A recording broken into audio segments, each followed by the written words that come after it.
بسم اللہ الرحمن الرحیم۔ السلام علیکم۔ سعودی عرب کے خبر نامے کے ساتھ میں ہوں رابعہ اسلام۔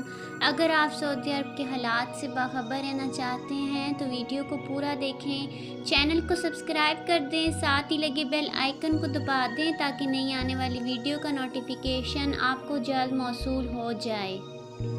خادم حرمین شریفین شاہ سلمان بن عبدالعزیز کی ہدایت پر محکمہ پاسپورٹ نے بیرون مملکت پھنسے ہوئے مقیم غیر ملکیوں کے اقاموں اور خروج و عودہ ویزوں ایگزیکٹ ری انٹری میں 31 مارچ تک توسیع کی کارروائی شروع کی ہے۔ شاہی ہدایت پر یہ توسیع مقابل مالی اور فیس کے بغیر کی جا رہی ہے۔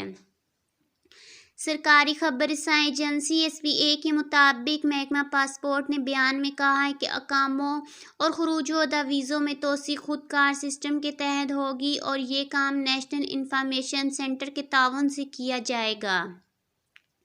غیر ملکیوں یا ان کے اسپانسرز کو محکمہ پاسپورٹ کے دفاتر آنا ہوگا، نہ بیرون مملکت سعودی سفارتخانوں یا قونصلیٹ سے رجوع کرنا ہوگا۔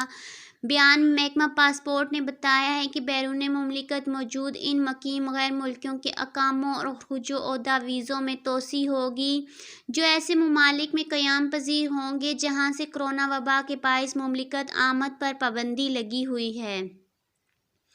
اس توسیع سے وہ مقیم غیر ملکی مستثنیٰ ہوں گے جو مملکت سے نکلنے سے قبل یہاں کرونا ویکسین کی ایک خوراک لے چکے ہوں گے۔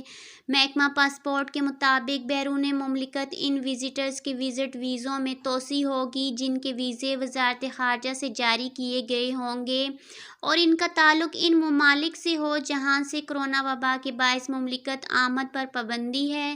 ان کے ویزوں میں توسیع بھی 31 مارچ 2022 تک ہوگی۔ یاد رہے کہ اقاموں، خروج و عودہ اور وزٹ ویزوں میں توسیع کا فیصلہ بین الاقوامی وبا کے منفی اثرات سے نمٹنے کی مملکت کی کوششوں کا حصہ ہے۔ سعودی وزارت صحت کے معاون سکریٹری ڈاکٹر عبداللہ عسیری نے کہا ہے کہ کرونا ویکسین کی چوتھی خوراک لینے کی کوئی ضرورت نہیں ہے۔ السعودیہ ٹی وی چینل کے اسپیشل پروگرام سب کے سامنے میں گفتگو کرتے ہوئے انہوں نے کہا ہے کہ ضرورت اس بات کی ہے کہ تمام افراد کرونا وائرس سے بچاؤ کے لیے مقررہ ہدایات کی پابندی اور احتیاطی تدابیر کا اہتمام کریں۔ انہوں نے کہا کہ صورتحال اس وقت تک معمول پر نہیں آئے گی جب تک نئے مصدقہ کیس اور سماجی مدافعتی نظام میں توازن نہ پیدا ہو۔